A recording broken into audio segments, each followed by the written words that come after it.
दोस्त welcome my YouTube channel B K classes जगह में।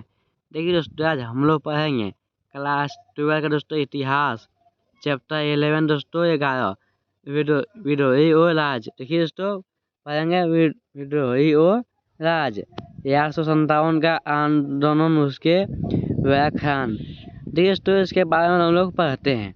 तो मेरे चैनल पर पहली बार आए हैं तो मेरे चैनल को सब्सक्राइब कर लीजिए और बेल आइकन को प्रेस कर लीजिए ताकि बोर्ड एग्जाम के लिए आपको अच्छे से तैयारी हो पाए। तो देखिए दोस्तों, चलते हैं चैप्टर के बारे में क्या क्या है।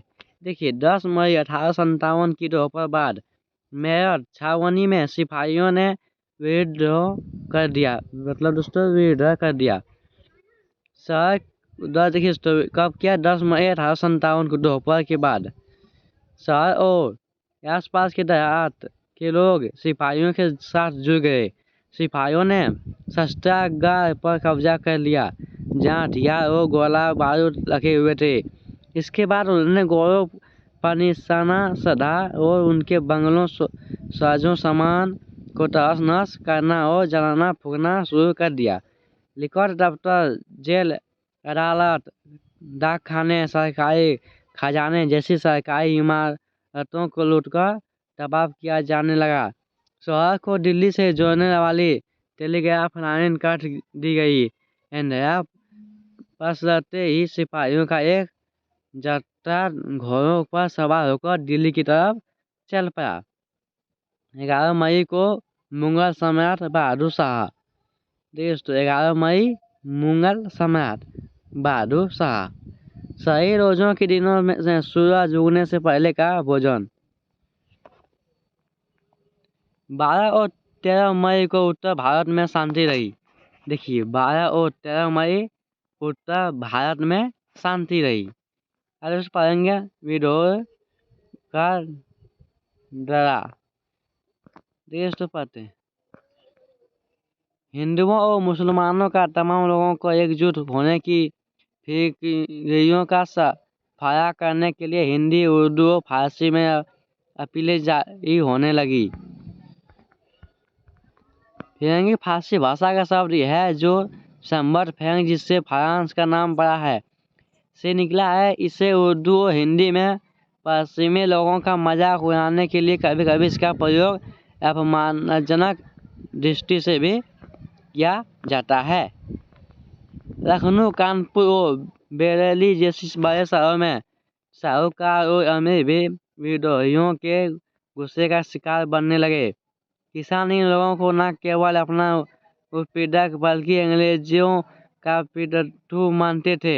ज्यादातर जगह अमीरों के घर बार लूट कर तबाह कर दिए गए। सिपाही का कतारों में हुए इन छिटपुट विरोधों ने जल्दी एक स्वतंत्र विरोधी का रूप ले लिया। शासन की सत्ता 1857 के समय मई जून के महीने में अंग्रेजी के पास विद्रोहियों की कार्रवाइयों का कोई जवाब नहीं था।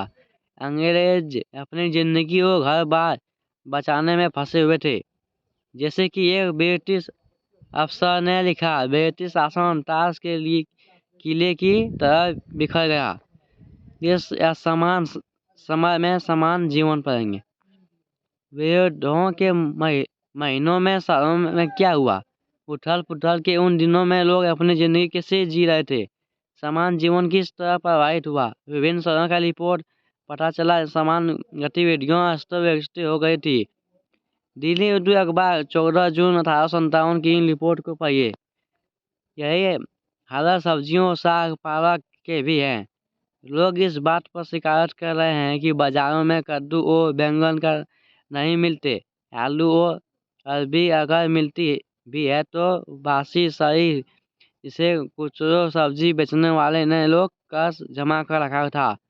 शहर में स्थिति बाग बगीचे में कुछ माल चंद इलाकों तक पहुंच सकता है, लेकिन गरीब और मध्य वर्ग वाले उन्हें देखकर बस होठों पर जीभ फिरा कर ही जाते हैं। संसार माध्यम पाएंगे। 7वीं अवध इगलुआवेली ने मई की शुरुआत में नए कारतूसों का इस्तेमाल करने से इनकार कर दिया। उन्होंने 48 नोवेट इन्फेंट्री को लिखा है कि हमने अपने धर्म की रक्षा के लिए यह फैसला किया है। वह 48 नोवेट इन्फेंट्री की हुक्म का इंतजार कर रहे हैं। कितने दोस्तों? 48। रेडियो सैनिक अवज्ञा को संभव सीतापुर के देसी ईसाई पुलिस इंस्पेक्टर फ्रांसवा स्टेन का अनुभव हमें बहुत कुछ बताता है। दोस्तों आप लोग पढ़ लीजिएगा। रेडी के दौरान नवाद मिलिट्री पुलिस के कैप्टन यस की सुरक्षा का जिम्मा भारतीय सिपाहियों पर था। किसके पास? भारतीय सिपाही।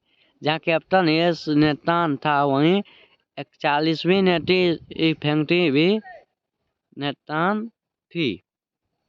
इन्फेंट्री की दलील थी क्योंकि वे अपने तमाम गौरव अवसरों को खत्म कर चुके हैं। इसलिए अवध मिलिट्री का फर्ज बनता है कि या तो वे हिस्से को मौत ही नींद सुला दें या उसे गिरफ्तार करके 21वीं नेटिव इन्फेंट्री के हवाले कर दें। टेस्ट आप लोग पढ़ लीजिए।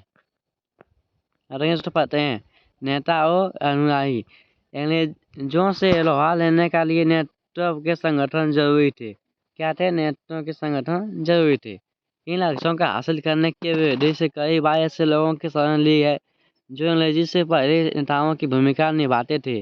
जैसे हम पीछे चुके हैं, मेरठ में सिपाहियों ने सबसे पहले जो काम किए हैं उनमें एक था कि जो फौरन दिल्ली गए और करने की दरखास्त की, लेकिन कानपुर में पेशवा बाजीराव द्वितीय में उत्तराधिकारी नाना साहिब, झांसी में रानी, बिहार आया के स्थानीय जमींदार कुंवर सिंह थे।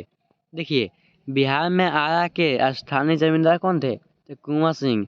झांसी में रानी, कानपुर में पेशवा बिजावा द्वितीय के उत्तराधिकारी नाना साहिब, लखनऊ में के युवा बेटे ब्रिजेश कंद नवाब। लखनऊ में अवध पर कब्जे के बाद बहुत सारे धार्मिक नेता और स्वयंभू पैगम्बर पर सारी ब्रिटिश राज ने नेताबंद करने का अलग जगा रहे थे। शाखमल ने उत्तर प्रदेश में बहुत परगना के गांव वाले को संगठित किया। छोटा नागपुर स्थित सिंहभूम के एक आदिवासी काश्तकार गोनू ने इलाके के केवल आदिवासियों का नेतृत्व संभाला हुआ था। नाना साहेब 1897 अंत में जब विरोधी फल हो गया तो नाना साहेब भागकर नेपाल चले गए। कब? 1858 में। कौन? नाना साहेब कहाँ चले गए? नेपाल। नेक्स्ट आप लोग पढ़ लीजिएगा। दोस्तों इसका मैं दूसरे वीडियो में VVI क्वेश्चन आंसर दोस्तों डालूंगा, तो मेरे चैनल को सब्सक्राइब कर लीजिए और बेल आइकन को प्रेस कर लीजिए। Thank you.